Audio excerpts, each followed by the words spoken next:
Halo, assalamualaikum warahmatullahi wabarakatuh. Perkenalkan, nama saya Hanan Kaila Matin dengan NIM 2008842 dari kelas 2B PG PAUD.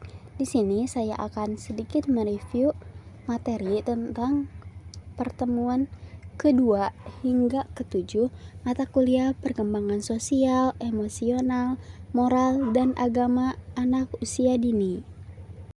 Pertemuan kedua yaitu urgensi, ranah-ranah perkembangan yaitu ada motorik, psikomotorik, sosial, emosional, bahasa, dan moral. Urgensi perkembangan di Indonesia ingin menciptakan insan badani, tetapi belum terarah secara maksimal, masih terarah sedikit. Indonesia sendiri masih menggunakan literatur barat yang menggunakan teori-teori barat.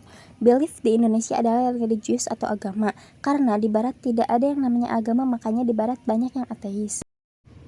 Selanjutnya, pertemuan ketiga, teori Badura, di mana orang tua harus bisa mencontohkan apa yang terbaik bagi anaknya. Sebuah contoh yaitu Badura melakukan eksperimen kepada anak-anak, di mana anak pertama diberikan tontonan yang keras. Setelah diberikan tayangan di sebuah ruangan, diberikanlah boneka. Anak kedua yang hanya diberikan boneka tanpa tayangan. Dan hasilnya, anak yang melihat tayangan langsung memukul boneka yang ada di hadapannya. Dan anak yang tidak diberikan tontonan tidak akan melakukan seperti anak yang diberikan tontonan. Teori stimulus respon adalah teori yang dimana seseorang akan merespons stimulus apa yang dilihat. Manusia memiliki dua umur, yaitu yang pertama umur biologis, dihitung dari awal lahir sampai sekarang. Yang kedua umur mental, di mana merupakan fase-fase, misalnya fase anak, fase remaja, dan fase dewasa. Pertemuan keempat, judul artikel Sains, Bermain, dan Spiritualitas. 3 forum minat jelajahi konektivitas dan keterlibatan mendalam. Di dalam artikel ini disebutkan pada konferensi tahunan NAEYC 2016, fasilitator dari 3 forum minat mempresentasikan sesi kolaboratif tentang sains, permainan, dan spiritualitas. Fasilitator mewakili forum minat sains anak usia dini, forum minat bermain, kebijakan dan praktik, dan forum minat anak muda dan spiritualitas. Tujuan utama dari sesi ini adalah untuk menyatukan 3 perspektif berbeda tentang praktik terbaik dan untuk menyelidiki banyak cara keterlibatan mendalam dalam mempromosikan pembelajaran dan pengembangan. Selanjutnya, pertemuan kelima, faktor-faktor yang mempengaruhi sebelum lahir, yaitu ada genetik, kondisi fisik ibu yang rentan, konsumsi obat-obatan pada masa kehamilan, penyakit bawaan dari orang tua, asupan nutrisi, stres pada ibu, proses kelahiran. Faktor yang mempengaruhi sesudah lahir yaitu makanan bergizi, kebutuhan energi, kesehatan, latihan dalam bentuk stimulasi aktivitas baik fisik dan motorik anak, kasih sayang, sarana dan prasarana yang aman dan nyaman bagi anak, stres, kontak sosial, motivasi eksternal dan internal.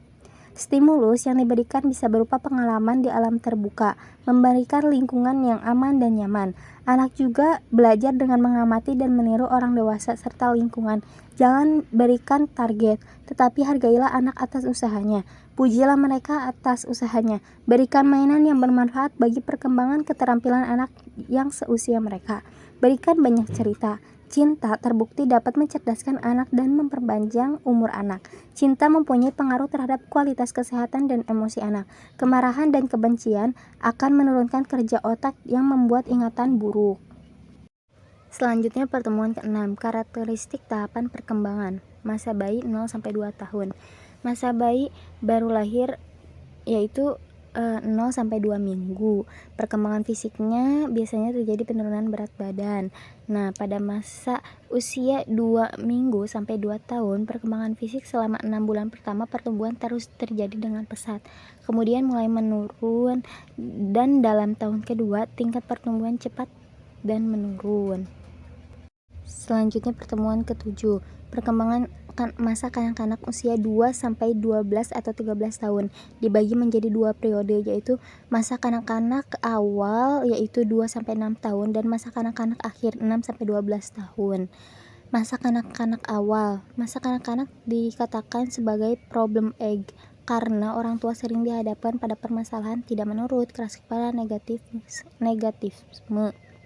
Sekian dari saya. Wassalamualaikum warahmatullahi wabarakatuh.